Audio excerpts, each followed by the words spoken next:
In 2018, in London, United Kingdom, something happened that would change everything. It started, at first, as a quiet confession in a cafe. Christopher Wylie, a 20-something data scientist with a past at a controversial company called Cambridge Analytica, walked into the Observer's offices and handed over a secret. Troves of Facebook profiles had been harvested, analyzed, and weaponized to influence elections on both sides of the Atlantic. What sounded like a whisper became a roar within days and exposed an international operation nobody had seen coming. To understand why the revelation mattered, you need the context.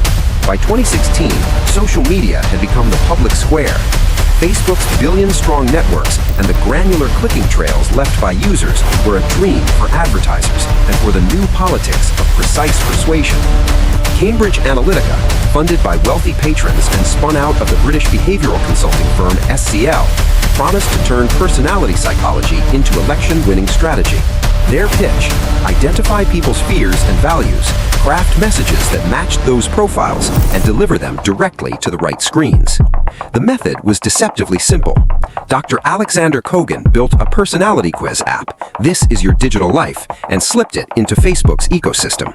Through shoddy privacy rules then in place, the app not only collected consenting users' data, it reached deep into the friend networks of those users.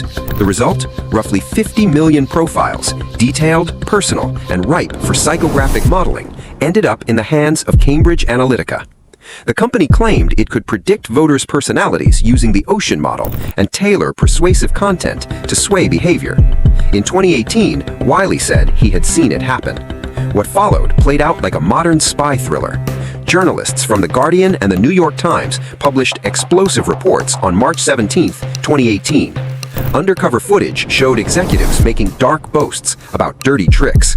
Facebook admitted the data had been improperly obtained. Mark Zuckerberg flew to Washington to testify. Congressional hearings and parliamentary inquiries followed. Cambridge Analytica and its parent Cecil collapsed under the weight of exposure and filed for bankruptcy that spring. Regulators in the UK and the US opened investigations.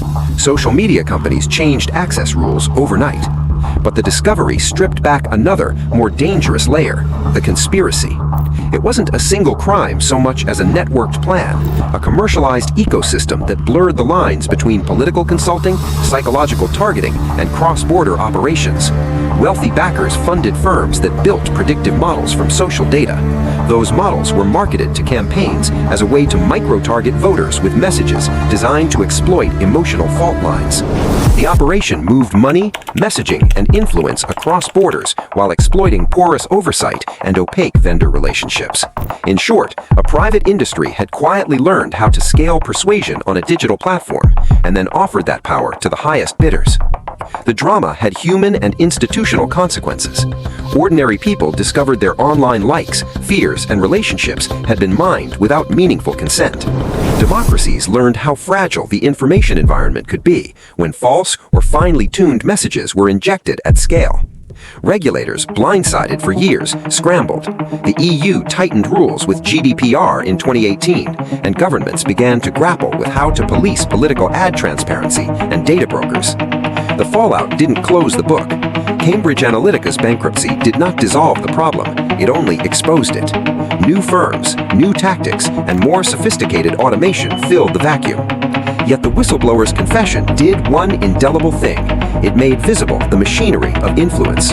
What had been hidden behind code and consultancy invoices was suddenly a public issue, a crisis that forced courts, lawmakers, journalists, and citizens to ask hard questions about consent, power, and the future of democratic choice. Today, the story lives both as caution and map. The discovery in London in 2018 didn't just topple a company, it revealed an economy of persuasion built on personal data. It showed how modern campaigns could be engineered, and because it did, it changed how societies defend themselves. The question that remains, and that every democracy still wrestles with, is how to keep open, free debate when the tools to manipulate it are cheaper, faster, and more invisible than ever before.